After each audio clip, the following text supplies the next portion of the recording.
What's happening? It's Q Myers, boy Q. Join me for Unnecessary Ruckus at Silver Sevens, where they love locals with great food, drinks, and deals. Yeah, here we go. The YouTubers, the bricklayers. Got my Remy Martin hat on. I got my Rolling Stone shirt on. I even got some flannel today. How we doing? Hope everybody has a good weekend. Hope everybody has a great weekend. We are going to get some rain in Vegas. We're going to get some rain here, which a lot of people around the globe get rain all the time. We don't get any, so we're going to get a little bit. Positive energy. The guys that love to compete, play with passion, are going to have a chance. Place your silver and black home to sound off. 25. My job tremendously easy to be out here with these young, talented players, man. I think we have a really good team. So I'm super excited. I'm already loving this fan base. So I think it's going to be a lot of fun. And now, here's JT the Brick. Out of the gate, JT, we're rolling today. We're off to a great start already. Thanks for all the bricklayers who are on the YouTube channel and on X. They get in a little bit before everybody else. We're live on Raider Nation Radio, 9:20 a.m. and the Raiders mobile app. And it's a big weekend here because we don't have a game until Monday. We have Monday Night Football, which will be a really big deal, and we want you to be a part of it. So jump on in today. I wish it was a getaway Friday. I wish I was getting out of here for the weekend, but we can't go anywhere out west because it's going to rain. And Clay, you're from Michigan initially. I'm from Long Island, New York, and we've lived out here a long time. I wouldn't say they scare us that it's about to rain, but I really saw one of the news weather people say, almost get to higher ground. Like almost, like don't golf, don't go outside, don't walk your dog. I mean, it's not going to be that bad, is it? Say goodbye to your friends and your family. Yeah, say goodbye. Get a box of canned goods and say goodbye and get a solar radio. It's funny because I think they also understand that people that are not from a rainy climate, they don't know how to drive in Las Vegas when it rains. So it's almost like, hey, you're on your own if you try to get out on the roads. Yeah, and one thing we don't make light of is that it could get dicey with the flooding. Because people have died out here when it rains. The flooding's wild. Yeah. You could be at a street corner and it could be pouring. And then the next thing you know, the water's up to the door of your car. And then everybody thinks they're a hero. And they try to go through the light and the car submerges. It's very serious out here. There's two things I always talk about. In the summer, people actually leave pets and kids in the car. They just forget. Good people just forget, and tragedy happens. And then here, when it rains and it pours, which it might, be careful on the road. So I got a lot to get to today. We got 2 hours before I let it fly. I'm going to the Bootlegger tonight to see my good friend Danny Serafin. He's the founding member of Chicago. He founded the rock band Chicago. He's in the Rock and Roll Hall of Fame. He's best friends with Fred and Angela Bolitnikoff. He became my good friend 20 years ago. So he's performing tonight at the Bootleggers, and I've never been there. And I believe I'm a Vegas institution in my own small mind that I've never ever been to Bootleggers. So I'm going tonight to see some great music. And then tomorrow I'm going to UNLV football. I am excited about that. I'm going to go to UNLV football. Sunday, do some cool stuff there. And then on Monday, we got Monday Night Football. We got a big announcement because it's a Modelo Friday. And the Raiders reached out to me because they want you to know that the Modelo tailgate zone opens up at 1:15 in the end lot. This is a really big deal. The Raiders want, JT, you got to put this in throughout the show today. It's free. Cold drinks, cocktails, food trucks, games, photo ops, face painting for the kids, the Raider image, plus appearances by Raiderettes and alumni, including my partner on the pregame show. Eric Allen's going to be out there, the Hall of Famer, and a lot of other alumni. I got the list of alumni who are going to be here. It's a big one. This is kind of like a huge game because the game was booked a year ago. And we didn't know what the Raiders record would be or the Cowboys. I'm hearing it's the most expensive NFL single game ticket in the regular season all time. I can't confirm it, but that's what I'm hearing. So if you need a ticket for this one, good luck. I can't get them. You can't get them. Clay can't get them. I don't know. Maybe Q's giving away up here. I don't know. It is a tough ticket. Now, I'm of course, fans sold their tickets, probably a few to this game because they couldn't turn down the money. And Dallas fans are coming in and they have money and they don't care what the price is. They don't care. So they're coming in. There will be a large contingency of Raider fans and Cowboy fans here. And on paper, you could say it's one of the biggest regular season games. Just wish the records were better for both teams. For both teams, a combined 5 wins. I didn't have that on my Raider bingo card, but that's what it is. There'll be a live performance by the Power of 3. The electrifying supergroup brings together 3 of the most powerful musicians in modern music. So they're going to put this band out there. Mark Davis really cares about it. And I think you're going to see what you're going to see with 3 of the greatest female musicians currently in the world today. So we'll get more into that detail coming up here. So get on out there. The concert begins at 3:15. So we're trying to get everybody to the Modelo tailgate zone. Doors open at 1:15. It's going to be really cool. It's really important for a lot of people in the Raider organization. So if you're looking for a tailgate, they have coverage there too. If it drizzles a little bit or not, you'll have a good time, and I'm excited. My wife's going. My son's going. That's where we'll be. I'll slide by there early when it opens up, and then I have to get in for the pregame show. So what's the show going to be about today? Here's what the show's going to be about. I'm driving in from the mean streets of Summerlin here to Durango on Flamingo, and I'm in the car and I'm listening to Patrick Graham speak, and we're going to get to that in a little bit. Oh boy, he was chippy. Love it. He was chippy. I think someone asked him, how proud are you of it? He said, no, we're here to win. So Patrick Graham and then Chip Kelly spoke, and he went long. And he had a lot to say. So I don't know this to be true or not, but I have a feeling that they had some coaches powwow in there at some point the last couple of days. And those 2 coordinators went to the microphones today, and they had a lot to say. You'll hear both of that, or maybe some of Chip, all of Patrick Graham coming up here. We'll get to that. And then I usually look for the score of the game. On Fridays, we like to get to the score. And we haven't been right on it all year. We've sucked. We've sucked at this Friday trying to predict the score of the game. We are so bad at this, we might be the worst show in America of trying to pick a score of the Raider game. I think we got close with Jacksonville because Jacksonville won 30-29, and every Raider fan calls me every week, oh, we're going to score 30, JT. We're going to score 40. JT, we're going to score 27. No, we don't. We score 14. We score 14. But now we have to score 30 because the Dallas Cowboys average 29.5. You cannot win this game without points. We, the Raider Nation, don't score a lot of points. So it doesn't look good unless there's a come-to-God moment and we start throwing the ball and embrace the shootout. That's the focus of the monologue brought to you by PTs. They fuel the monologue, the best happy hour in town, 5 to 7, midnight to 2. Head on out to the Strat and see what you're missing. As the Strat has relaunched that whole property, it's gorgeous. Everything's happening in the William Hill Sportsbook and all of that. We don't score a lot of points. Can we have fun and try to score some points? Can we go out there and draw up some double reverses? Can we draw up a halfback throw? Can we have a fake punt? Clay, I'm calling it. I don't know what the odds are. Bet your life, and I don't know this to be true. Can we let A.J. Cole throw it? Can he throw it at midfield? He's going to punt on 4th and 11. Let him throw it. Yeah, really, throw the ball with the punter. Let's do something. Let's have fun. Let's take the star of America's team and put him in duress. They don't have a very good defense. They give up a lot of rushing yards. They give up big. Russell Wilson threw for 450 against them. Russell Wilson is the third-string quarterback for the big blue wrecking crew of the Giants. He threw for 450. We can't get Geno to throw for 250? How about we let the ball go? But here's the problem again, and you'll hear it with Chip. They can't protect Geno. He has no time to let the play develop. So we can't let the guys run 30 yards because he's getting killed as he tries to wait for them to run the deep route. So I don't know how you fix this unless you roll the pocket, which has been a big theme for me on the show this week. You better move the pocket. Quinnen Williams and Kenny Clark are going to break the huddle. You know how defensive tackles just break the huddle, they line up over the ball?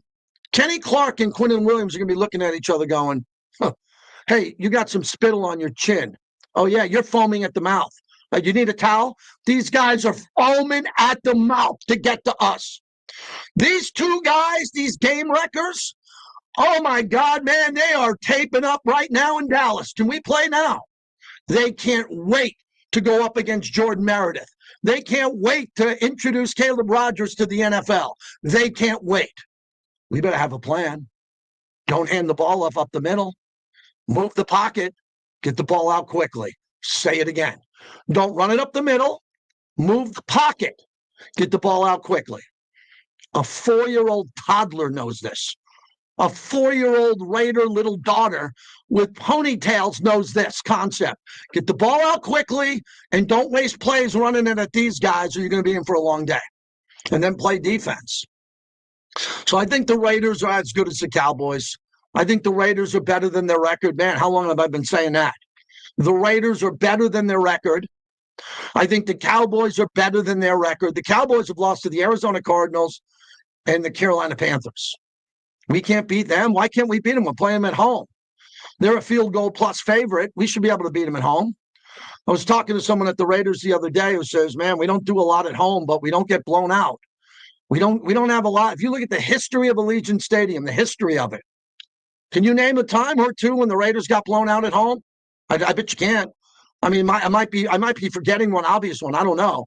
Every game the Raiders play at home, they play a tight game. They've had some memorable wins, but they're always in the game. They're always in the game. They don't win them all, but they play pretty intense at home. I think Max leads them out of the tunnel ready to play. And then to the Jerry Jones factor. Jerry Jones is going to make this a big night for Dallas because it's an elimination game. I can't see any path for the Cowboys to make the playoffs in a year where anybody can make the playoffs. It's so wide open. I don't see that path of the Dallas Cowboys unless they beat the Las Vegas Raiders. So I would consider this an elimination game. They even have a cowboy calling the game in Troy Aikman. They even have a cowboy on the call. So this is a big game for the Star. And Dallas is coming. I think it's their corporate trip for their organization. Everybody, how would you like to be a Cowboy season ticket holder and go, hey, you want to go to Vegas? And everybody's coming to Vegas. So we got our hands full. So I need the score of the game. I'll go first. I think for the Raiders to win this game, they got to win it 28-24. 28-24, Raiders.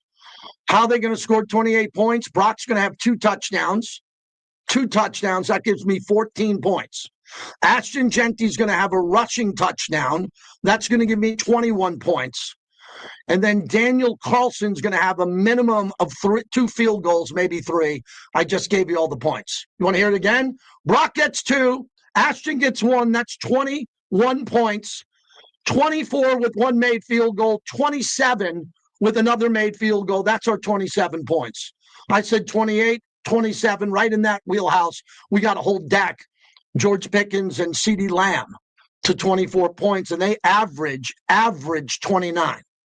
So I'm giving the Raiders defense a little bit of credit here. Maybe the game's 33-30. But notice I'm not saying any of the 17-14 crap anymore.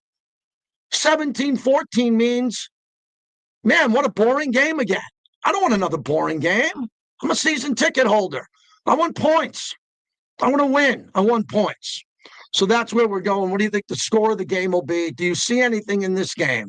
How important of a game this is for you? Come on, man. This is our big business season, man. But we're before Thanksgiving. We're going to be here till past New Year's. We need you. Raider Nation, we need you at 702-365-9200. We got a home game on Monday Night Football. We don't get those much. We've never had it with the Dallas Cowboys. Take advantage of it. And then we go from that into F1. Went to the hockey game last night. Wow, what a third period. The Islanders beat us in overtime. Our VGK ends up scoring in overtime. Short-handed. A short-handed goal in overtime is really a hard way to lose a hockey game. I couldn't believe what I saw. Now here the Islanders get the puck after the draw. Marner is back. It's a one-on-one shorthanded. Pajot shoots and he scores. Jean Gabriel Pajot, a shorthanded goal in overtime. His second shorthanded goal of the season. The Islanders win it 4-3. Come on, man. Dan Duva on the call. I was in shock. You know, I like overtime. I love the shootout. They had so many good looks to win in regulation and win in overtime, and then they lose shorthanded in overtime. So I went to La Casa afterwards for a cigar, talked to Mike and the crew there. I'm not freaking out that Vegas is losing a lot of hockey games because they're close games. Just the way they're losing them are really bizarre to me. crazy ways they're losing the game. We know they're going to make the playoffs. If they're healthy in the playoffs, they'll be a tough out.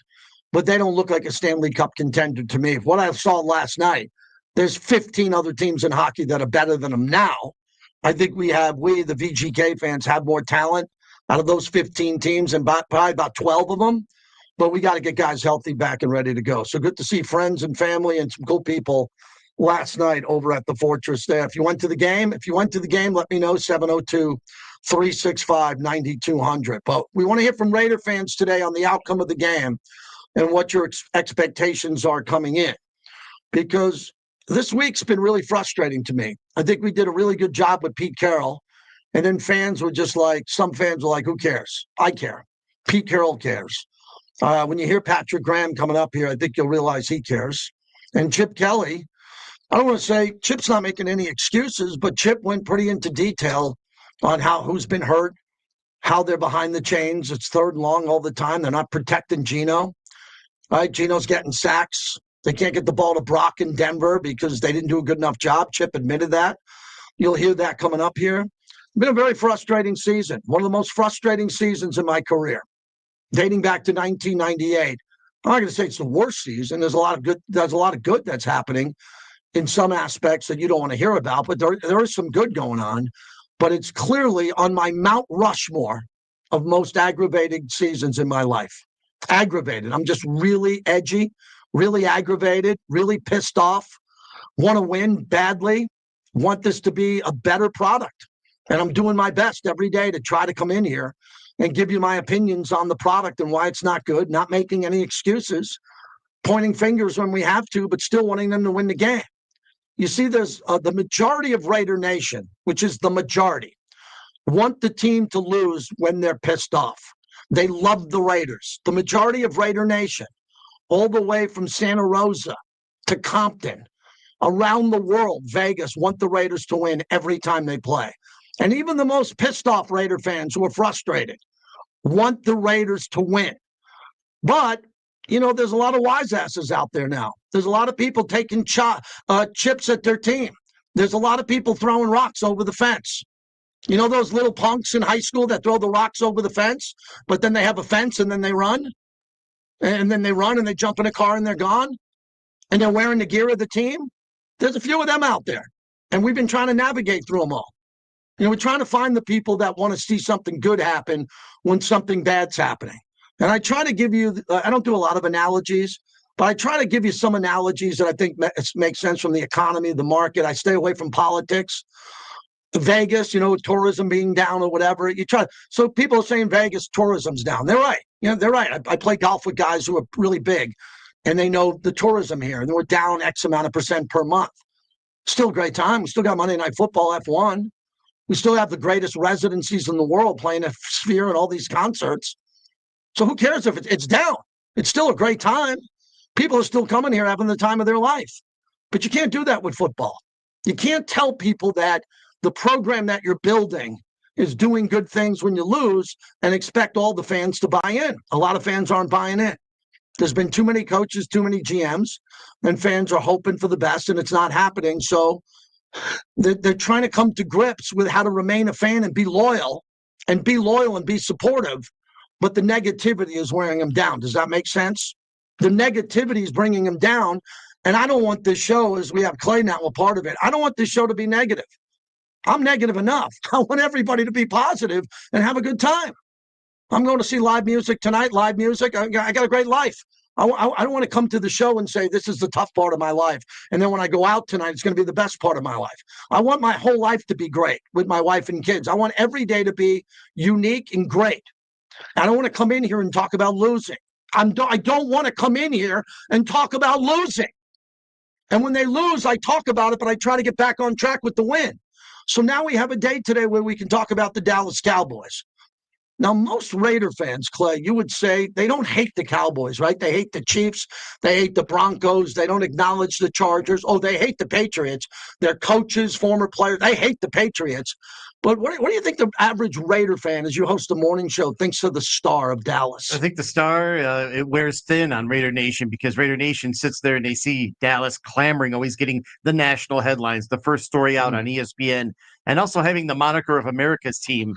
They don't represent Raider Nation, so America's team, it kind of ends there. It gets a little salty when you start talking about Dallas, especially when you think about the wounds that have been there in the past and how these two teams should have collided a few times in the Super Bowl. Yes, great. That's a great take by Clay. Wow.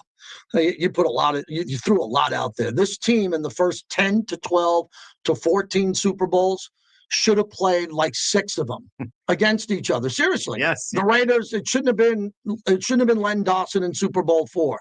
You give Greasy one of them. The Steel Curtain that played 4 with Bradshaw, 2 of them should have been Raiders.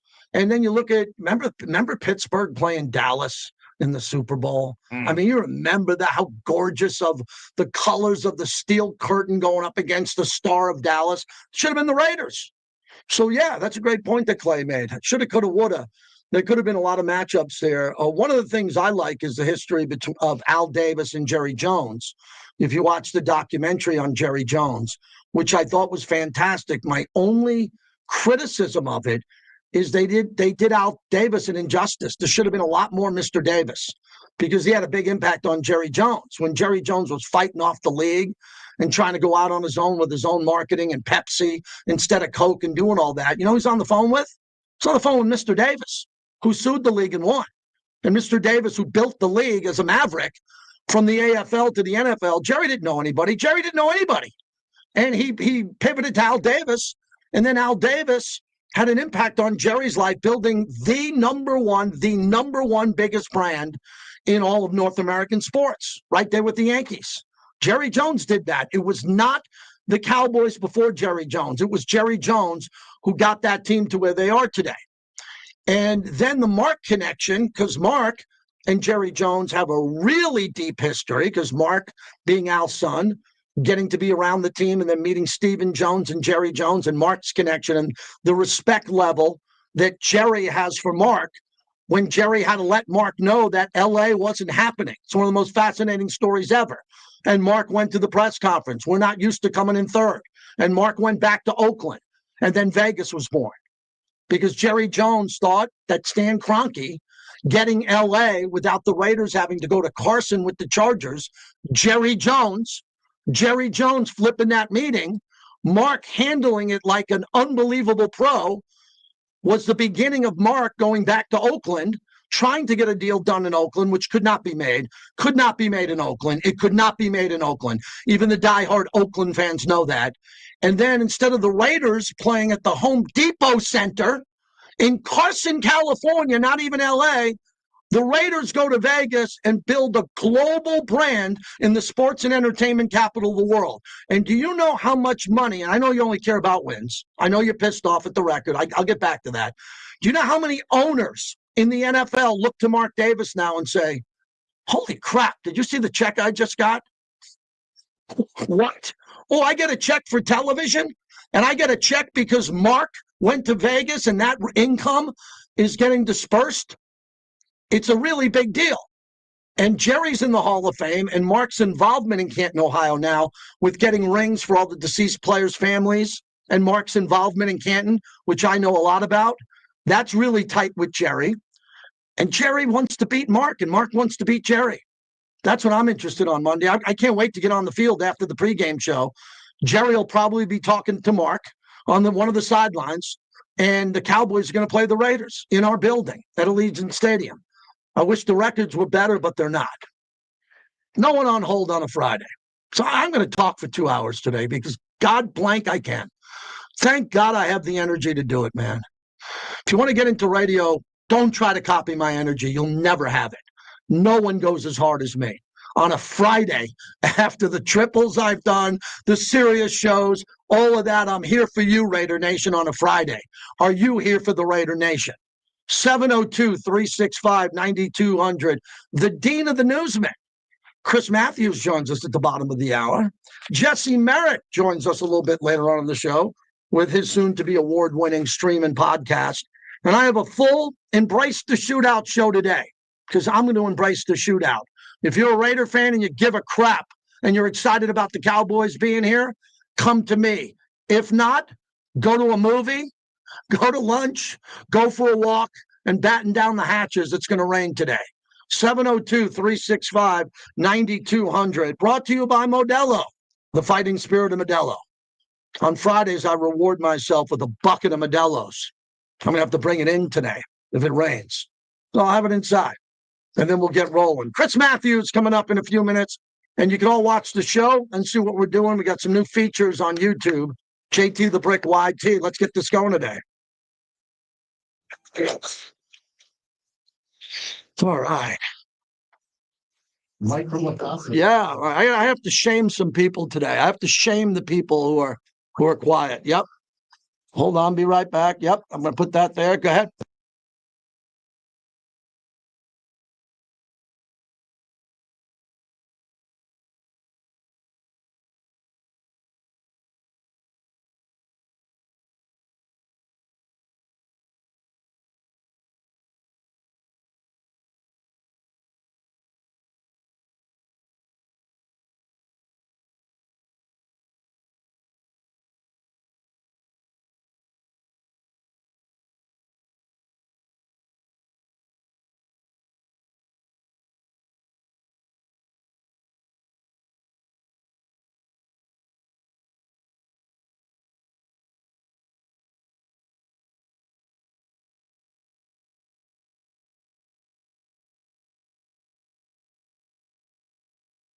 Appreciate it. Just want to find out what you qualify for. Yeah, we're doing a lot of no pee break. No one give a crap what I do when I block that. Don't worry about what I'm doing. It's none of your business. The business is here to talk sports. Let's get some people to talk sports.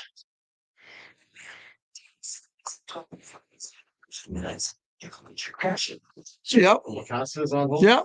You want to get him before Chris? Yes. Okay. Yes.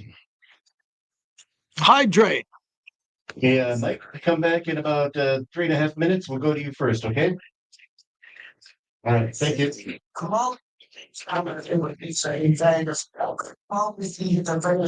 Breaking news today. I'm happy my guy Judge won the MVP over Cal Raleigh. Judge hit over 300. Raleigh could barely hit his weight. Give me a break. Raleigh hit more home runs. Who gives a shit? So it's the MVP. It's everything. Everything. Raleigh had a great year. He didn't have as good a year as Judge.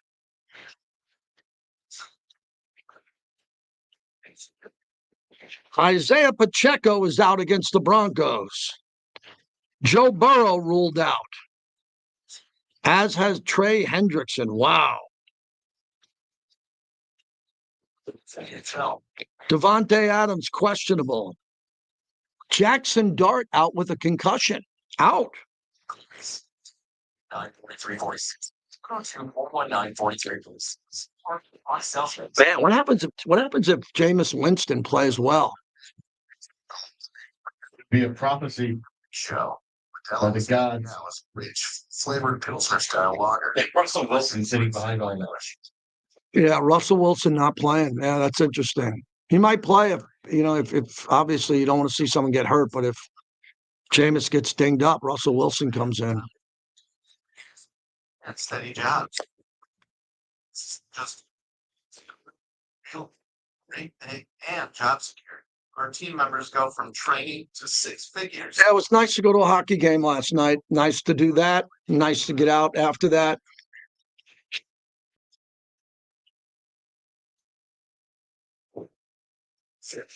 Oh, thank you. 23 days. Anybody watching the A-Rod documentary on HBO Max? Man, it's good. And I forgot how great of a player Alex Rodriguez was. Clearly flawed, cheated the game, steroids, but holy shit, was he great. Great before the steroids kicked in, man. Oh, I want to talk about a guy who ruined his career with steroids, man.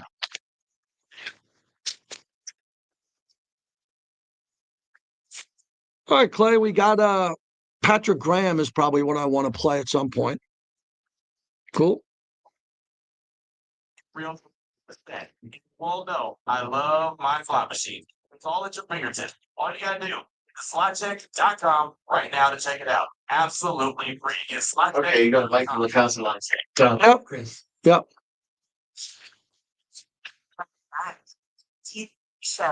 Brought to you by Tito's Handmade Vodka, America's original craft vodka. Visit Tito'sVodka.com.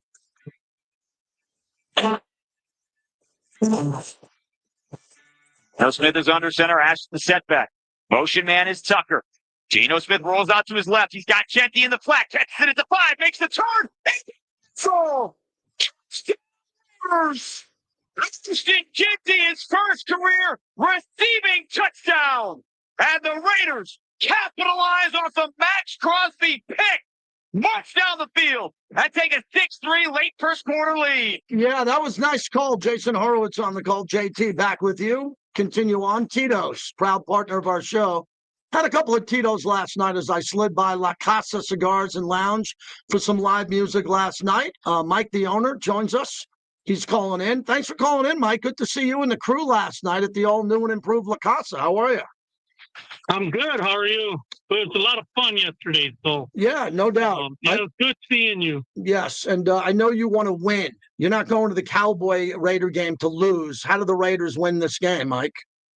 Okay. Well, first of all, I want to say, I was a little frustrated to hear that you had no caller, and I'm calling out Raider Nation to go, what the heck is going on? I mean, we still have a team.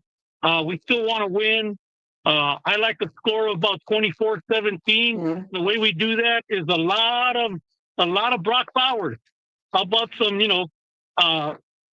receiving yards for Brock Bowers, some slants over the middle. I mean, sit in the middle of the field, little passes to Genty, get him going. I mean, we need to run the ball effectively. I know everybody wants to complain about how our offensive line is struggling and everything else. I'm tired of hearing the complaints. Just go out there, do the job, and get a win. I mean, I can understand how the coaches are frustrated and a little chippy in their press conferences. Yeah, they have a lot to deal with. But, I mean, we need to teach these guys how to block. Then let's do that, and let's get a win this weekend. Yeah. I mean, I have a brother coming in. We're both fans of opposite teams this Monday night. So it's like a house divided. Yeah. I'm flying him in so that he can come watch a game. It'll be his first time at Allegiant Stadium. Mm-hmm. And we've been fans for 50 years of each team. So Good. we've gone through a lot. He's struggling. We're struggling. We just want to make sure that we come out on top. Thanks, Mike. Good to see you. I'll see you over the weekend. Can't wait to see you at the game and Monday, too. Thanks for last night at La Casa. Always great seeing you. It was great, man. You have a good time. Yeah, thank you. Always go back to La Casa. Great place to start your night or end your night, as I did last night, coming out of the Fortress as the Vegas Golden Knights lost. Chris Matthews joins us, the Dean of the Newsman from 8 News Now. Man, Chris, they're losing a lot of games, but their overtime games are getting a point. Something's happening this year. I got a chance to see that great third period last night, but still losses mounting for VGK. I know. It's crazy, JT. When you think about this team and this little stretch they've been on, this supposed was going to be supposedly a nice homestand here where they had 6 games and they lost the first one on Halloween Day against Colorado. And from that day on, it's just been a nightmare for this team. They've lost 4 in a row, 5 of 6. All these games at home, you thought they could have been wins. And you're right, last night's game was probably the biggest nightmare of all of them when you have that opportunity. Well, they battled. They're trending 2-0. Then they come back with 3 goals. Shea Theodore skates in, as you saw. You were there. Real nice stick work, scores, and then Tomas Hertl scores, and then finally Riley Smith got a goal again. So they take the lead, but then a couple minutes later, the Islanders tie it right back up. And man, the most unbelievable in overtime. A man up, they're shorthanded off the face-off. A guy takes all the way down and scores the game-winning goal. Just absolutely unbelievable the way these losses have come about. Yeah, it's really hard because when you lose shorthanded in overtime, really that doesn't happen. Very rare that happens overall. I will say this. There's a lot of players that have been disappearing in regards to scoring points and goals and getting assists. But one of the things I love about this team is they're so loaded that the goal scoring and the assist and the points will come in bunches. Even when a player goes 2 or 3 games without a goal, later in the season when it's going to matter, they could wake up and have 10, 12 games in a row with a point here. I think that's the saving grace for this team. Yeah, and I got to think this is kind of an aberration, this, losing 4 in a row. I was going to go back and see over a 6-game stretch. Is this the worst 6-game stretch they've had? I'm not sure, but it'd be interesting to see. But you're right. Mark Stone's out. You've got William Carlson is out. Those are 2 big pieces. Oh, not to mention your starting goalie is out, Aiden Hill. So, yeah, they got some problems right now. Mitch Marner, who they signed to that big contract, has had a ton of assists. But I'm thinking everybody's going to, hey, what's this guy going to score some goals? Which that'll come, I would think. I mean, they're just too good of players not to have that come around and turn in their favor eventually. Chris Matthews is our guest. Let's pivot to UNLV football, kind of a rivalry game, an important game. If UNLV wants to accomplish anything big in regards to a legitimate Mountain West chance or playing in a bigger bowl game, they got to win this game on Saturday. Yeah, and they have a real good chance. They're coming home. That defense played really well last week against Colorado State. In fact, I asked Mullen about that, and during that game, he said when they got a 4th and 2, I think it was, stop on the Rams, that was kind of like a light. Hey, we're actually pretty good. Let's do some stuff. And then they held them to those 10 points, and now they're kind of coming in with a bunch of confidence at home against a good Utah State. Bronco Mendenhall's been around a long, long time. A lot of respect between Mullen and Bronco. And so that's going to be a fun game, 4 o'clock. Hey, here's an interesting tidbit for your listeners here, JT. The quarterback for the Utah State Aggies was a preferred walk-on at Utah. Before that, he was a pig farmer in Milford, Utah. He grew up raising pigs. That guy he's tough as nails from Milford, and he can sling the ball around. But boy, watch out. That guy gets ahead of steam. And so it's going to be really interesting to see what this guy could do. Mullen, I asked him about this Bryson Barnes kid, and he said he had the it factor. So let's see if the Rebels can slow him down a little bit on Saturday. Yeah, Chris Matthews joins us. I heard that question you asked and what he said. He was very impressed with him. Big matchup there Saturday. And then finally, the Raiders. I'm going to play Patrick Graham and Chip Kelly from earlier today. And Patrick Graham sounded really chippy to me. Like he doesn't care how proud they are about being in close games. He seems very frustrated that they're not winning games. Patrick Graham stayed here not to chase a head coaching job or go somewhere else, to get the Raiders to the next level. And it's not working this season. I think he's the right coach and right defensive coordinator. But Chris, do you sense frustration is kicking in a little bit with the coaches and players? Well, I'm sure it would be. When you think of what they just can't score points, which has got to be so frustrating. Well, when you think about this, the Cowboys, they roll in here having lost 2 in a row, and yet in those 2 losses, the Cowboys scored 29 points. So you're thinking, wow, they lost the game and still scored 29. I don't even know if the Raiders could ever get to 30 points a game, but that's what they're going to have to do to beat the Dallas Cowboys, is score points. So I mean, it's just Gino's going to have to play a lot better. And I listened also to Chip Kelly, where he talked about really it's been mistakes, drops, and turnovers. If they can clean that up, which is that's all their own doing, they might have a chance, but they really got to score points. And it'll be interesting to see if they can. I mean, Dak Prescott, that crew has got it going offensively, that's for sure. Well, Chris, finally, weather, which I normally don't talk to you about. Ted takes, as I told you, Ted takes up a lot of time, and he should, because people are fascinated. I go, I want more Chris. I want more weather. I want another segment. I want to come back from the break. Instead of 2 weather segments, I want 2 sports segments. But people in this town are fascinated when it rains. We get no rain, and when it rains, Chris, it would be so sad for me if it rains for Monday Night Football and into F1. The billions have gone into this, not millions, billions. Can we get some good weather from Ted just for about 8 to 10 days? Because, fans are just going to have to put on some rain slickers and get out there, I guess, huh? Well, that's what I asked Ted last night. I said, Ted, is this rain going to be on and off through next week when we're expecting, thousands of people to roll in here for F1 and generate $1 billion to our local economy? And he says, there might be a little window. What do you think there might be a little window? He says it might rain on Wednesday, Thursday, but Friday, Saturday might be clean. And it's just so crazy how, JT, as you know, we both lived here for a long time. It never, ever rains. And so there's this huge event, and it might rain. Yeah, I like to put everything in the summer at night, but we'll see what happens. I'll see you a bunch this weekend and into next week, and always appreciate a few minutes of your time, Chris. Thank you very much, JT. We'll see you at the football game. Go Reps, I Yeah, guess. Huh? you got it. There he is. Chris Matthews, the Dean of the Newsman. 8 News Now, brought to you by Remy Martin. Sip like royalty tonight. Join Remy Martin at Ghost Bar for Ladies Night with specialty Remy Cointreau cocktails all night long. Free sampling starts at 10 p.m. The first glass of champagne for all the ladies before 11 p.m. Resident DJ Jenna Palmer will keep you entertained while you sip on Remy specialty cocktails from the best view in Vegas, and it is. You know, Clay, I moved here because of the rain. Little JT History 101. When I was a young boy, I lived in New York, and then I went to college in upstate New York, and it was gray. And it was gray skies. The sun didn't come out.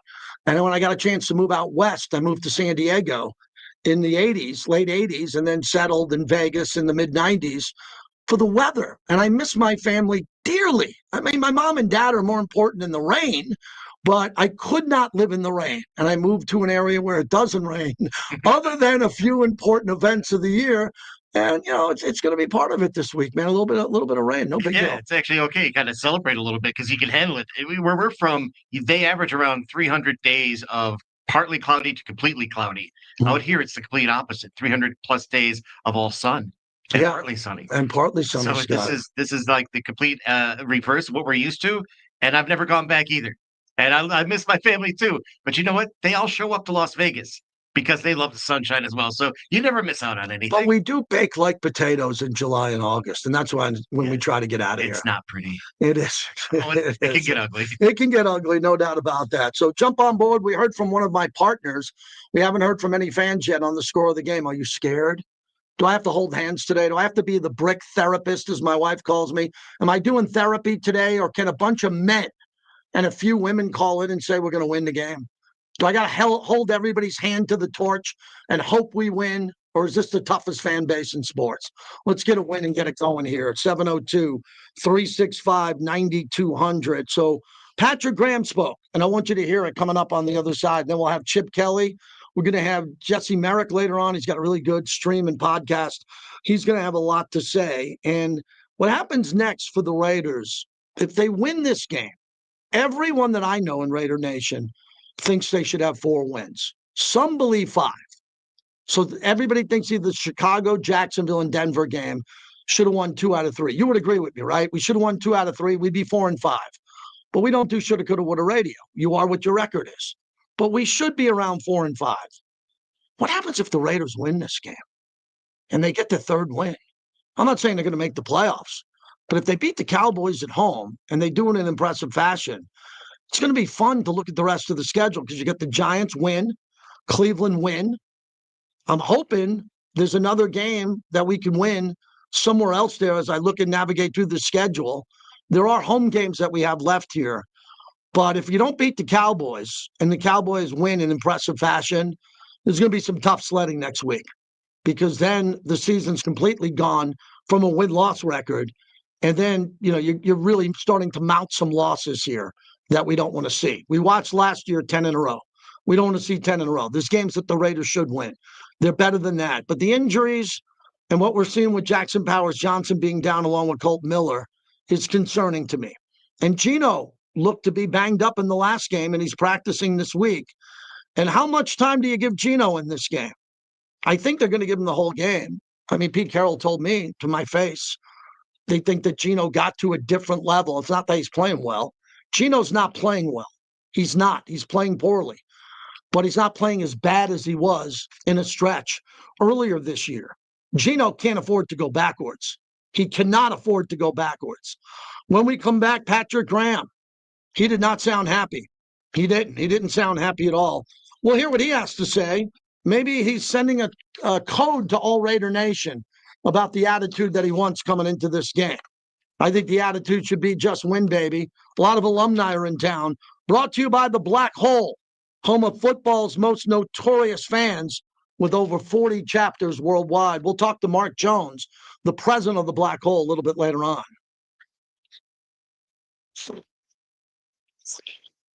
All right. place to do their job and do it at the highest level. It's frustrating. I know that money has been invested, time has been invested. I get that, but you'll never get what Chris was good. Yes. What happened to the bigger mistake, Raider Nation? Let's let offensive Bill Musgrave go. We're talking about Bill Musgrave today. Raider Greg, really? Bill Musgrave today is what you came up with? Okay. Carlito's Way. Carlito, one of my favorite movies. Clay, you ever see that movie, Carlito's Way? Very, I still watch it. yeah, it's a good movie. Really good movie. Lito Bricante. Yeah. For the Puerto Rican. Yeah, it's a great role for him. You know, that was one of his greatest roles. Your whole career, great role. That was one of my favorite characters. Yeah. Yeah. Got you. That's gambler. Golden Knights are fast. Zero skating.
No one's disrespecting the owner, right? No, you know that rule.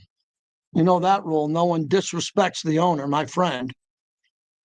So Mel better realize we don't disrespect the owner because we're on the owner's station. Maybe Mel isn't smart enough to understand that. You'll always have the Yes. Yeah. I like to block people. I like to block people. I like to get rid of people from time to time. But overall, I haven't been to Bricktator in a while. PT's town this November. Visit your bigger town to win tickets to experience a Vegas Golden Knights game and recover. Coming back, it looks pretty clean here, man. True Rewards card. Oh, and happy hour twice daily. Half off all drinks, even the good. Yeah, we said it. Visit ptstaverns.com. Santa Rosa boy says we suck. I hate these Raider fans who say we suck, but they want to be Raider fans. But that's okay. It's Friday. Bricktator. 222-99.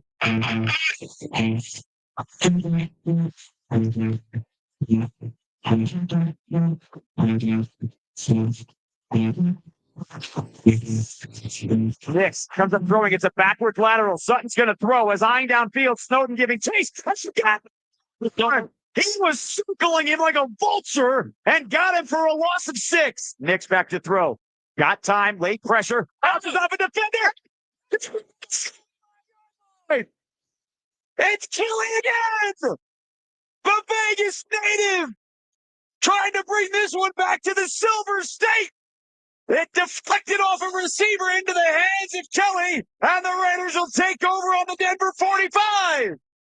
Yes, Jason Horowitz on the call. Caillou Blue Kelly playing well. We're brought to you by Fountain Blue. My wife and I were just at Fountain Blue, and we're blown away. Unbelievable experience at Fountain Blue. We went to Mother Wolf, one of the greatest restaurants I've ever been to in my life. Not Vegas, that good. It's incredible. We stopped by and saw our friends at the Hall of Excellence on the second floor. That's where Tom Brady has his collection. The Poodle Room, my buddy Mark Jones takes us up there for a cigar, which is incredible. And just the ambiance, the experience, the service at Fountain Blue is second to none. They're a proud partner of our show, mainly because we promote the Hall of Excellence led by Tim and Fran Gray and their collection with Tom Brady, but also because of the great friendship that we have with people who work there. We've been living out here forever. We got a lot of friends with bartenders, servers there, work at the restaurants. Go check out Fountain Blue. Patrick Graham spoke a little while ago. I thought it was really important you hear this. The young corners with Caillou and Darian, but Stokes has been real consistent for you guys. What stood out to you about this game?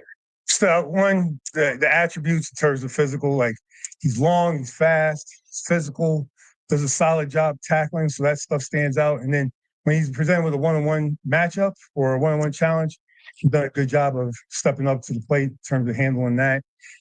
Playing penalty-free for the most part, that's a big part of it too. And just his veteran leadership. As a joke, his nickname is E. They call him E and different stuff. Like, he's strictly business. Like, to me, as an old school cat, EPMD, strictly business. I'm trying to get it to catch on. It's not catching on right now. Talk about playing like clean football from him. George Pickett's drawn the most passing experience balls in the league. Is that a skill for a receiver to feel like just like that? He's so talented. He's so talented. I mean, in terms of size, speed, ability to catch the ball, catch radius, and then the ability to flash his hands late and just the savviness. And then after the catch and then his willingness to block in there. I mean, this guy's he's a skilled athlete. And is it a skill? I mean, I don't know, but just the way he's able to slow down and catch the ball, probably you would count as a skill. Again, I'm not going to make any comparisons because, again, I'm talking about a person I used to see in practice a bunch of times, Randy Moss, who's the best ever to do it. But I'm not making that comparison. But I've seen flashes of that type of play before.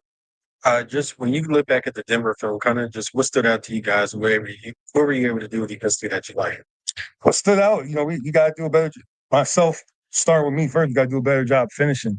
But I was really happy on a short week. The guys, their effort, how they played,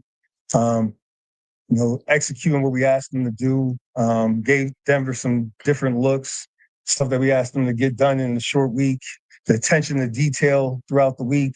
Again, Sunday, won the wins and losses, and that's the most important thing. Real proud of the process in terms of how those guys went through the week. And, they saw some success out there on the field. We just got, again, just win. So that's what we got to do. We got to do whatever it takes to win. So that's where we're at. What would just the benefit of having Lonnie Johnson back out there as safety?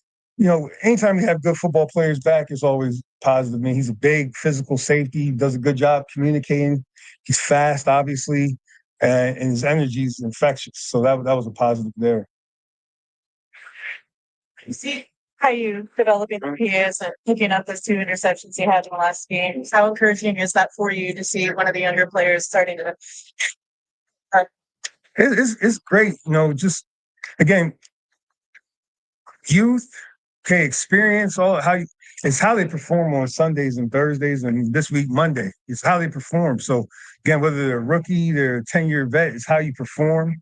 And these guys that for their whole lives, they've been, they've seized the opportunity in different stages of their career. I was happy for them to see them go get the ball and seize the moment. And then to get 2, that was pretty impressive. So, but we have a tough task ahead of us with Dallas. Really good quarterback, one of the best in the league. Skill group's outstanding. So, every week is a reset. Luckily we get a few extra days this week. Lonnie Johnson's contribution, when you watch back in the development, and what does his presence do for some of the other guys on the team? You know, like I said, just his energy is infectious. And then just in terms of the attributes on the field, he's big, he's fast, and he's physical. So, you know, at that safety position, really, that's what we're looking for on defense, period. All positions, long, fast, physical guys. So, I mean, that's obviously a positive for us. Has stepped up to the plate, you know, pretty much every time that you got the call upon against Denver after the fourth quarter and everything against Jacksonville. Slow to quick. Again, just 4 years. I'm not trying to be a jerk or anything. All I care about is winning. All those dudes care about is winning. So, you know, so that's what we put all we win. So, am I proud how they did sudden change? Yes. Am I proud when they made stops? Yes. But to a man, and again, y'all can ask them, and if I'm wrong, I'm wrong. All they care about is winning. That's it. So I mean, it's like loaded. I can't. You know, just gotta win. All right. I've never heard him sound like that before. And I think it's a good thing. He sounds very frustrated to me about the losing. Obviously, he wants to win. You can tell by the tone in his voice. He's a professional. He has to do that. That's his job. Coordinators speak once a week. Asking him about the losses is weighing heavy on the whole team. And he just told you everybody's trying to win.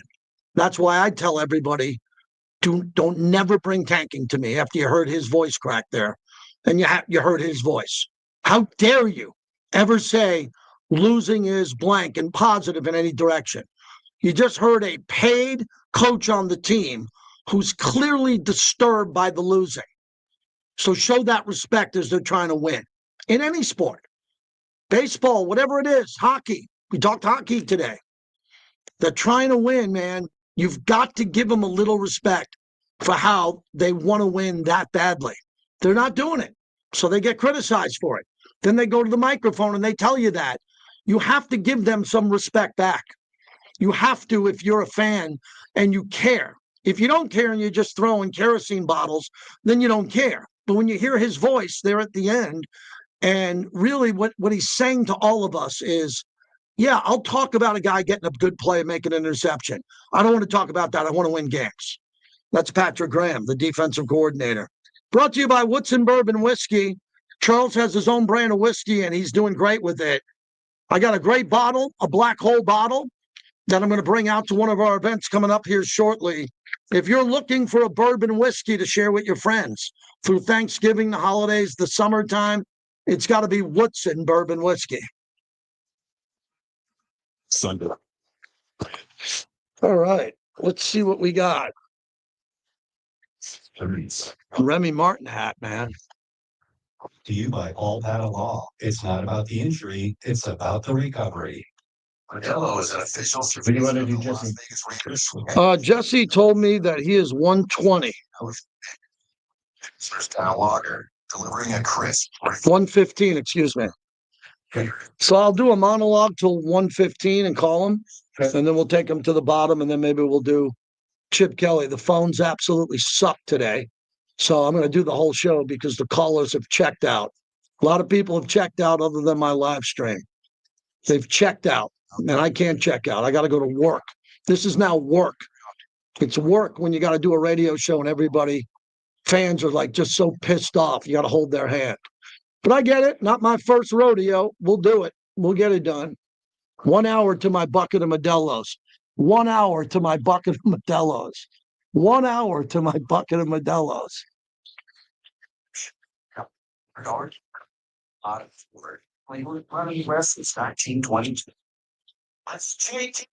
Call. Home to football's.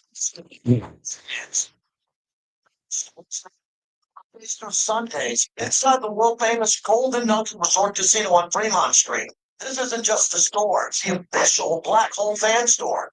One of a kind apparel. Pearl at the airport. I love when I get on a flight and I see a pilot that doesn't look like me.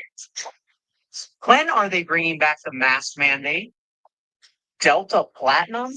Who even needs 1,000,000 miles? Where are they going? The moon? It's so important to stay informed. I just watched them interrogate a 93-year-old Brahma at TSA. It is so refreshing to know they're not profiling. The schedules that are happening here in our valley. Yeah. I'm gonna send you a Pete and Gino cut if you want to throw to a drink. Yep, that sounds good. Who else do we got here? Who's new here today? We got any new subscribers who can hit the like button and hit subscribe? Anybody new on X? Anybody new on Twitter X? I had a very active day in the stock market today. I went in and did some buying, which I normally don't do. I usually hold, but a big pullback. Good time. Good deals out there today, I thought. 346. Strong. Freighter shipping ends today. Company tomorrow. So if you're ready to make a change, call me 702-419-4346. 702-419-4346. RockSalesVegas.com. Simply Vegas Real Estate. Program 100-960. Fall in the game and earn cash for bank scores with the William Hill Nevada mobile sports app on your phone or tablet. During William Hill's fall rewards, earn up to $500 cash back. Now on December 31st, you'll be eligible for cash back points for every wager made with core moves on the William Hill Nevada mobile sports app. Earn even more cash back points for teasers and same-day parlay wagers made on the app. To enroll in fall rewards, opt in and to see participating locations. Visit WilliamHill.us. Must be 21 gambling problem. Call 1-800-GAMBLER. Fall allowance continues. $3,000 on model year 2025 and 2020. All right, what are we going to do here, Clay? You got those 2 bites you sent me, and then we'll go from there. Good. JT the Brick Show. Hey, Mike from Manhattan. Good to the same.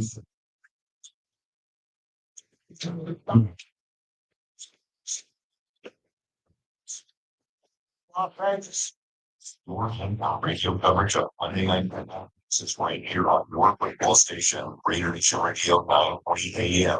PRLB Las Vegas. It's the JT the Brick Show. Boy, my expectations, we're going to win a bunch. And I don't care who hears that. I mean, it doesn't matter to me. He's legendary. His track record speaks for itself. He competes every single day, and that's what I love about him. Your Silver and Black home to Sound Off for over 25 years. I will play harder longer than the guy lining up across the team lining up across from me. And if you're not, then I want to be the space. That's what the Raiders live in. But I expect excellence every day. And now here's JT the Brick. All right, final hour of the week. Hydrate.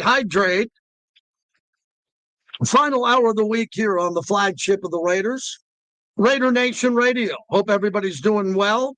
We got a lot to get to and tell you about here. We have a big announcement on a tailgate zone for Monday. It's the Modelo Tailgate Zone, 1:15 p.m. in the M lot. In N is in Nancy. Okay, free cold drinks, cocktails, food trucks, games, photo ops, face painting, the Raider image, appearances by Raider alumni, rain or shine, and a live performance by the Power of Three. Orianthi, Cindy Blackman Santana, Rhonda Smith, all 3 of those ladies with careers spanning collaborations with Michael Jackson, Prince, Lenny Kravitz, Jeff Beck, and Santana. The trio delivers a fierce, high-energy experience built on elite musicianship, groove, and creativity. The concert, free concert at 3:15. These power ladies, this power trio, will blow you away. I saw a lot of these performers perform for Mark Davis at his Super Bowl post party. It's going to be pretty cool. So if you get a chance, go check that out. We'll have Jesse Merrick. He's going to join us here in about 15 minutes. He'll give you his opinion on what's going to happen with the game. I got a lot of sponsors I have to thank. I also have my rundown of the game that we'll give you here in a little bit. We have Raiders Rundown that'll air Saturday night on ABC, immediately following college football in that great window. We recorded that, and that's ready to go today, too. We wanted to thank all of our friends at Remy Martin, Sip Like Royalty. Remy's got a lot of big activations going on this weekend. We've been talking about tonight at the Ghost Bar, if you want to get up there. Mike in Staten, Italy. Mikey heading into the weekend after the Jets lost in New England. Mikey, you ever think the Patriots would have 9 wins before Thanksgiving?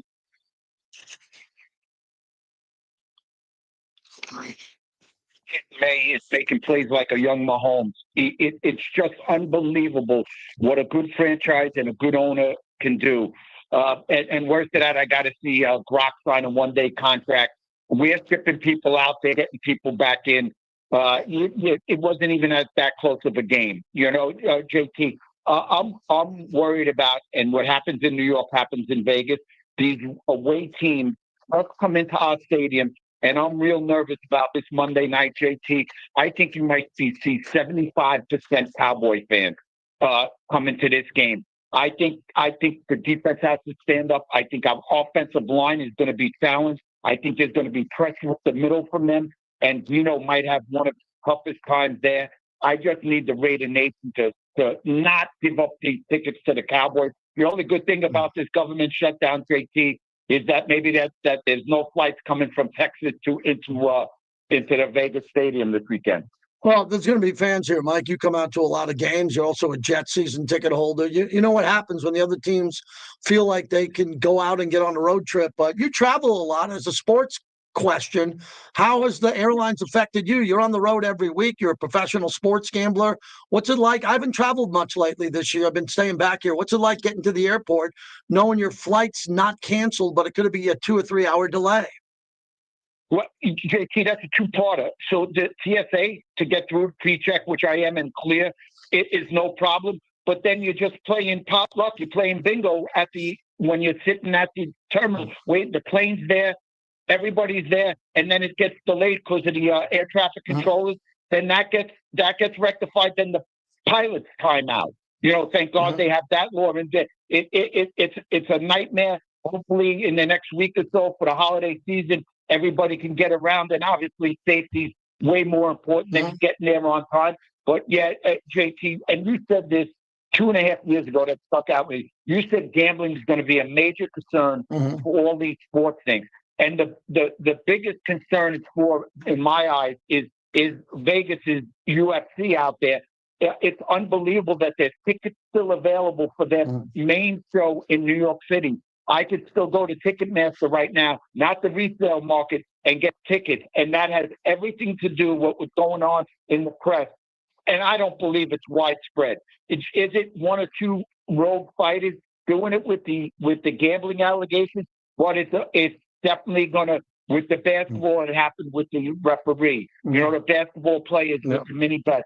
I think this is the biggest problem we're going to have, JT. Yeah. I think the Raiders win a close game this weekend, 23-21 Monday night. Thanks, Mikey. Can't wait to see you out here. Raiders 23-21. We're looking for the score, the final score of the game. We're trying to get right with this. We haven't been good at it. We admit it. If you know the score of the game, your feel for the score, give us a call, 702-365-9200. The problem I have, Clay, is they average almost 30 points a game. So to say they're not going to score 30 is nuts. The Raiders aren't that good. They average 30.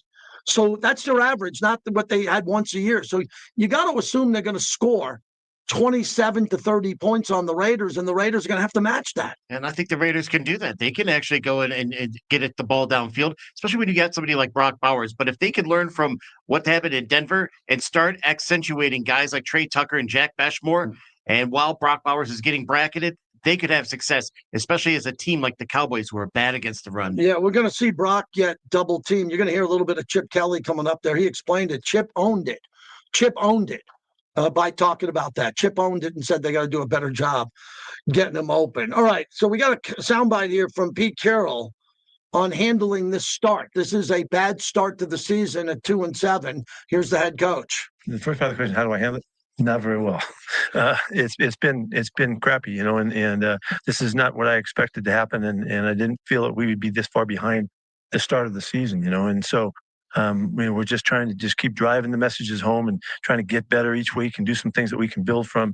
And it's a kick, it's a block kick, it's an OT catch. It's there's 4 or 5 games here that could have flipped just like that, just with small margins of better play and better execution, better calls and all of that we know, and so, but unfortunately, it still is what it is, you know, and then we have to deal with it. So I'm not very well versed in being in this situation, and I don't have the experience about that, and I'm happy to say that, but I don't like it one bit, and it's been hard. And so, fortunately, the coaches and we keep grinding with their players. And we're communicating well. They're communicating well with us, and we're keeping it together. And it looks like the next opportunity feels like it's going to turn. So, as Mom said, you know, something good's just about to happen. I think that's an important point, what he just said there. When he's looking at what could happen, what could happen? Well, the next game could be a win. He's the head coach. He's not going to the microphone saying, we're not going to win. Every time he's going to say they're going to win. And he's holding it back. It's hard on him. As Pete Carroll just said, he's not used to doing this. He's not used to these press conferences because he's had a really good track record. Here's Geno Smith. Excuse me on what's happening with him because the losses are mounting and the bad games for Geno Smith as he wants to turn it around. Shoot, man, you can only learn so much from like a loss. You know, I really think that the lesson is that you got to make the play when the play needs to be made. And that goes for all of us, you know, and myself. More importantly, you know, I just got to make the plays and allow, you know, the guys to be themselves. And, you know, for me, again, it's a small margin of error in the NFL. And, you know, one play could be the difference in the game. But, you know, that's why you got to focus throughout the entire game. And when the plays are there to be made, you got to make them. Yep, you got to make the plays. How many times can Geno say that the plays have got to be made? That's all he's saying. So why isn't he making the plays? I think a little bit of it has to do with the fact that he's staring down the competition. He's staring at them. So where Geno wants to go with the ball, the safeties are seeing that. The safeties, not the corners. You know, when a cornerback intercepts a ball, it's usually the deep ball, the corner turns on it, or the corner maybe on a deflection or jumping the route. But the safeties, when they get an interception and they jump into a lane and they come firing into an area because Geno's staring at that area, that's been a problem. I think half of the interceptions this year, would I be right to say, is Geno staring down a receiver and the ball just going right to a spot and the safety jumping in. That can't happen anymore. But he doesn't practice that. He practices not doing that. But then something happens in a game. The Raider protection breaks down. All of a sudden, he's got a hand in his face. Someone's at his knees. Someone's trying to tackle him. He lets the ball go, and it's an interception. We know by now. We know what's happening with Geno. Geno is just looking for an opportunity to get a chance to have a great game. I think when Geno has a great game, wouldn't it be excellent? Remember when Derek Carr won on Thanksgiving in Dallas? Mm-hmm. My son went to that game. He was going to school in Oklahoma. My son went over to the game. And it really got Derek going because he wanted to win in Dallas on a holiday on Thanksgiving. And it kind of got him going. This isn't Thanksgiving, but it is Dallas playing here for the first time. And if Geno wins this game, it's the signature win. He only has two. One's against the Patriots, and he won that game. He played great in that game. But I think Geno would feel a little bit better and get going if he beat the Cowboys and the Patriots and could say, hey, what could have been, it's not well, but what could have been. But you got to beat the Dallas Cowboys before you can say that. Yeah, that was a crazy game, too. Each team had 15 penalties. Yeah. It was an overtime. But for Geno, this would be that signature win to remind everybody who he is and why they brought him here. Well, they brought him here for the right reason. I keep saying that, and people are clobbering me. Oh, I mean, my wife's like, put up a shield. I'd say, the reason we got Geno was pretty good. No, he's not. Well, yes, he was. I'm fighting with fans who say Geno wasn't any good. No, yes, he was. Geno was pretty good. That's why he got the job. Do you think that Pete Carroll, Chip Kelly, and Tom Brady and John Spytek would have brought Geno in if he sucked? Let that sink in. You think they would have did that? All those guys sitting in a room for weeks making a decision. Now, did they want Matthew Stafford more? Absolutely. Should they have gotten Baker Mayfield, the other regimes? Definitely. A lot of decisions have been made about the quarterback with a lot of smart people in the room. Tom Telesco, Dave Ziegler, Josh McDaniels, John Spytek, Mark Davis, Pete Carroll, Tom Brady. There's been a lot of decision makers going, finally, are we good? Well, yeah, we're good. Go get him. Gardner Minshew, Jimmy Garoppolo, Aiden O'Connell, Geno Smith. And you want to draft someone? Are you nuts? You want to draft someone? If they draft the kid and he's no good, what's going to happen to you, Raider Nation? Your head's going to pop. But I do think it's time to draft a young quarterback. Clay, come on. It's they're going to get a high draft pick. They're going to be able to get a Bo Nix type player. Even if their pick isn't as good as I think, it could be the 8th pick. It could be the 6th. But it's definitely going to be in the top 10. Say it's in the top 5, then you can get whatever you want. But they're going to be able to take a pick that's judged to be a first-round pick. We just don't know if he's going to turn out to be super elite. It's the formula for every team that's able to turn things around. Yeah. Especially with a team that coming off of maybe a 4-win season, you get that young quarterback. A lot of good things happen with you, especially because you have a young quarterback's rookie contract to work with. As you start going through free agency, this is the best thing that could possibly happen for them, but it's got to be still evaluated to be the right guy. Yeah, I don't know who the right guy could be. I'm watching the kids in college now, and I'm not that impressed. Mendoza can play. I'm looking around in college. I'm seeing a few, but not at the level of Michael Penix, Bo Nix, Jaden Daniels, Caleb Williams. I'm not seeing that. If you are, we'll have the offseason to talk about that. 702-365-9200. Jesse Merrick joins us here momentarily. I'd love to get a rookie quarterback here. Can't wait. Can't wait. Bring in a rookie quarterback. What are you going to do? You let him sit for a year? All right, let him sit for a year. There'll be plenty of quarterbacks here. Hayden will be ready to play. Geno, Kenny Pickett. Good luck telling Raider Nation you're going to draft a quarterback, make him sit for a year, and let Geno or Kenny play. Raider Nation isn't going to like that, but you can't have it both ways. If you want a young quarterback, there's going to be some issues, but we have the offseason to talk about that. Jesse Merrick joins us, great insider here in Vegas and multiple sports, and covers the Raiders. And Jesse, I thought the press conferences today, and you were there, were really chippy. I thought Patrick Graham was really good and chippy and frustrated about the losing. How'd you see it? 100%. You can tell he's fed up with it. You know, he'll sit there and talk about, you know, players that are actually playing well on this defense. But he said at the end of the day, like, it doesn't matter unless you win the game, you know, and you could just see the frustration kind of pounding on the podium there. And like, look, that's the thing. A lot of fans, you know, I know they like to say they kind of punted on the season already and all these different things. Like, these guys, these coaches, these players, they're not giving up. And you see that fire each and every day as they come back to try and get to work to figure out a way to get this thing turned around and get a win just down that week. So, like, very clearly still locked in and still doing whatever the heck they can to try and turn this thing around. Yeah, and you see that. You're in the locker room and you're around the team, and I really frustrate with fans that don't get that. It's the one thing that guys do. They get evaluated every game. Every game they get evaluated and they want to put up good tape. But now we're at a point here, it's probably the first time for you since the Raiders have been in Vegas where you really have the debate topic on your show about playing younger players who might not be as good as veteran players because they just need the reps. Are you a fan of that? Yeah, look, I mean, at a certain point, you got to see what you're getting out of your draft picks. You know, outside of Genty, we really haven't seen anybody get a ton of work. You know, obviously we've seen Darian Porter get some burn at corner when then, you know, at times Dante Thornton and Jack Besh have gotten out there, but we haven't seen Caleb Rogers at all. That's obviously one of the things that it seems like might happen at right guard with Jackson Powers Johnson going down. And look, in a season where there's a rash of injuries and all those different things. And I think you do need to take into account at some point what the record is and all those things. You have to get a look at these young guys to be able to see what you have going forward, to see, do we need to address this in free agency or in the draft again? Can this kid actually play? Offensive line in particular is a very developmental position, so it does take some time. So maybe he's grown a lot since we saw him in the preseason. When the young guys were in there, him and Charles Grant, I didn't think it looked great in the preseason. You know, it was an issue, especially up the middle. Now he's had that time. He's had a whole he's had a whole training camp and 9 weeks, 10 weeks to really get ready. So I'm curious to see if he does indeed end up starting at right guard. He was kind of talking like he's been told he's going to be the starter on Tuesday, but now the staff and all that kind of walking back to keeping it close to the vest. But yeah, you got to see what you have in these guys at some point.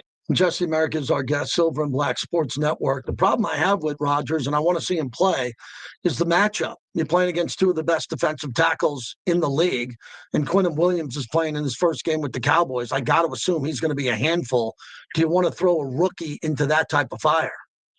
Yeah, and that's the tough part. And sorry, guys, it's a little loud here at the facility. They got a landscaper blowing around, so I'm trying to walk away. You sound good. You sound good. Cool. But yeah, no, look, in terms of matchup, that's about as tough as it gets. I mean, Quinnen Williams, one of, if not the best run stuffers in the league right now, and throwing a kid out there who hasn't played since the preseason, not easy at all. But Caleb even said it, 'cause I asked him about that. I was like, you know, you could possibly be playing in your first game as a pro at least starting and going against a guy like Quentin Williams. And he had the right approach to it. He was like, hey, what better way than to get myself better? Because look, it only goes downhill from there in terms of the competition you're going to face. So why not throw someone into the fire?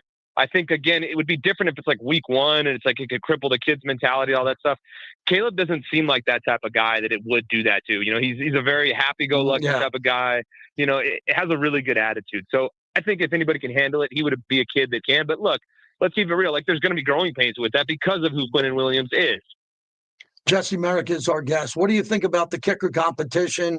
I don't think there's much to it other than the fact that you sent a real live human being message to Daniel Carlson. He knows that if he misses kicks, he won't be here. He knows that, but they bring in some competition here to do what? To remind him that if you have one more bad game, you probably won't be here. How do you see that?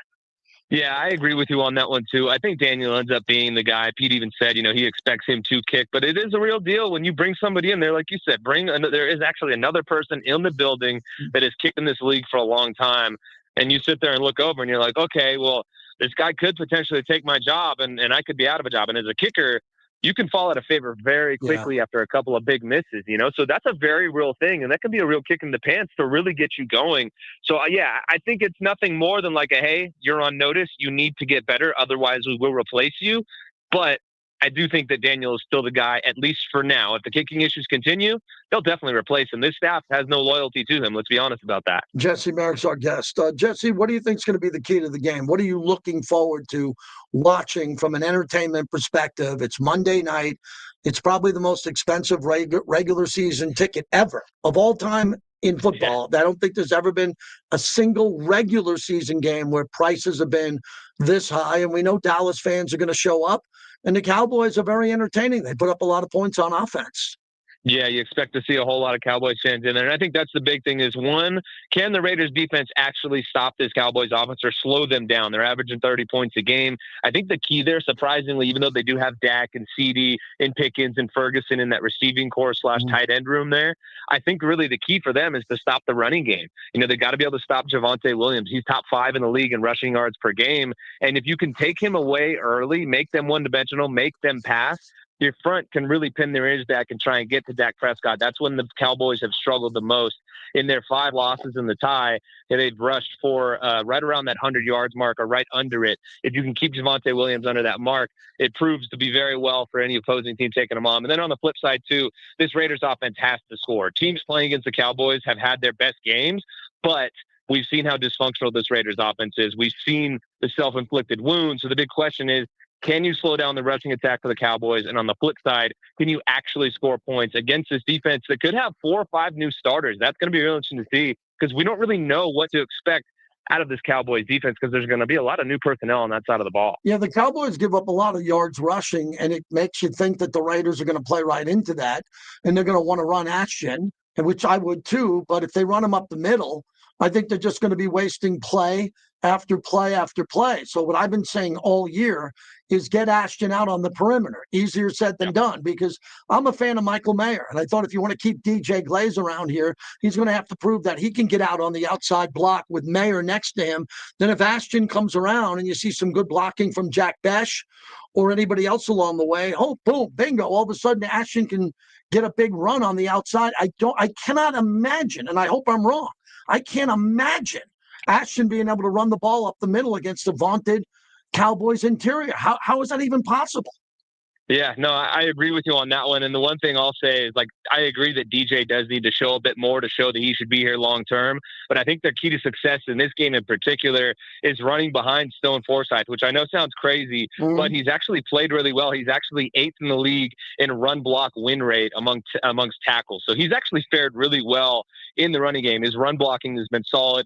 Dylan Parham actually looks pretty good in terms of pass protection wise. I believe he's top 8 in the league in terms of pass block win rate, but he's always been more of that road grader run blocking type of guy to me. So I think that'll be something that they really need to concentrate on running on the left side of the line behind those 2 guys in order to have some success there in the run game rather than trying to, force the square circle into the, round peg, whatever the heck I'm trying to say. You know what I'm trying to say there.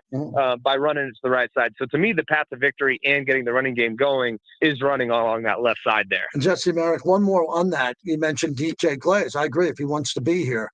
isn't that obvious now that there's about, I don't know, 6, 7 guys on both sides of the line of scrimmage that are fighting for next year? Malcolm Kuntz, Tyree Wilson, DJ Glaze, Dylan Parham. I just named 4 off the top of my head. Clearly Jordan Meredith. There's no doubt in my mind they're going to get a center better than Jordan Meredith unless they play great down the stretch. You know, Pete's talking about building the program and first half of the year, second half of the year.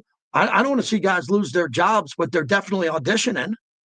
Yeah, look, I mean, let's keep it real. Like, Pete doesn't have forever. And yeah, the year hasn't gone the way he had hoped, but he's not thinking, oh, okay, hey, we'll just do this again next year. Like, no, he wants to turn this around and win quickly, regardless of what anybody else out there thinks. So, like, with that in mind, like, if a guy's not pulling their weight, you better believe they're going to try and replace him, you know? So, I mean, yeah, this is that time of year where, yes, the season has not gone as many fans and players had hoped, but you go and look at it and the schedule ain't getting any easier. So at that point, it's like, hey, you need to show us that you can be part of the reason that we do eventually turn this around and succeed. And so that's where, you know, you really start going through this with a fine-tooth comb to seeing, like, 1, who continues to play, but 2, who shows us that they can actually be a player in this league and can be actually part of that change. And I agree with you. Kuntz is top of the list. I mean, he's been kind of a no-show this year, which is really disappointing, given kind of where he was before that knee injury. And also, too, just along the defensive line as a whole, obviously, we know Max has shown up. Adam Butler has flashed at times as well. Outside of that, there is nobody that has done anything with any sort of consistency. If they all want to be able to stick around here, they got to start showing up the next 8 weeks of the season. Otherwise, there's going to be a lot of turnover along that defensive line. I just retweeted. I know you have a good full interview with Eric Stokes. Tell everybody where they can find it and tune in. Yeah, you hit us up on YouTube at silverandblacksportsnetwork.com. Really good conversation with Eric, actually. He's having probably his best season as a pro. Is only giving up 4.3 yards per reception, but played some really solid football for the Raiders and what has been a leaky defense. So it was a really good conversation with him. Thanks, Jesse. I'll see you Monday. Appreciate you. Of course. Thanks, Itchy. Always appreciate it. I appreciate you. Jesse Merrick. Good work. Does a really nice job. And, you know, we have insiders on our show, and we added Jesse. Jesse's been on the station since it was born. So, you know, I had him on from time to time, but I wanted to get him in on this 2-week grid that we do, because, you know, when you're in a situation like the way I run the show before Clay got here, now we got Clay, is I like to give everybody 2 weeks. Come on 1 week, take the next week off. Come on, to keep it fresh. And all the people we have on are pretty good, right? We have really good insiders on, and they come in and they're excited, they're rested, they're motivated for their hit on the radio. I don't know how you listen to shows unless the guests are good. Like, the guests have got to be my requirements for the calls. Like today, the calls are at a 0. The calls are just awful today on a Friday, but that's okay. I'm a half an hour away from drinking a bucket of Modelo's. I could care less. I don't care less if we have the greatest call of all time. It's a Modelo Friday. The guests today, unbelievable. 2 guys who came in and ripped the roof off, gave you opinions about this team. Chris Matthews on Vegas and the Raiders, and Jesse Q's here. He's in the building. He's gonna have a lot to go, and we're gonna hear from Chip Kelly coming up here on the other side. If you want to get through, 702-365-9200. You know, the Cowboys are 1-4, Clay, on the road this year. 1-4. They're not a very good road team. That's good to know. Ashton Jeanty and Brock Bowers have each turned in huge performances in front of the Raiders' home crowd. The Jacksonville game for Brock and the Chicago game for Ashton. So when we come back, I'm going to talk about protecting Geno. And then we want to hear from Chip Kelly on what he has to say. Because Patrick Graham was chippy. He was good. And Chip, from what I heard, and I didn't hear all of it, he was very analytical. And he took ownership on not getting Brock the ball. You'll hear some of that conversation from Chip Kelly earlier today on Raider Nation Radio. Thanks, everybody. Have a good weekend. I don't know when I'm going to talk to you again. It'll probably be, I might do a live stream on Sunday, maybe for an hour or something. But Monday, we're live from the Torch. And then Tuesday, I'll do the show from the Raiders. Tuesday, I got Raiders Rundown. I got Raiders Roundtable, Pete Carroll. Monday night's going to be a late night, and Tuesday's going to be an all-dayer. And we'll have that all here. So everybody have a great weekend. Thanks to all the bricklayers, man. You're the best. Appreciate you. I'm very grateful.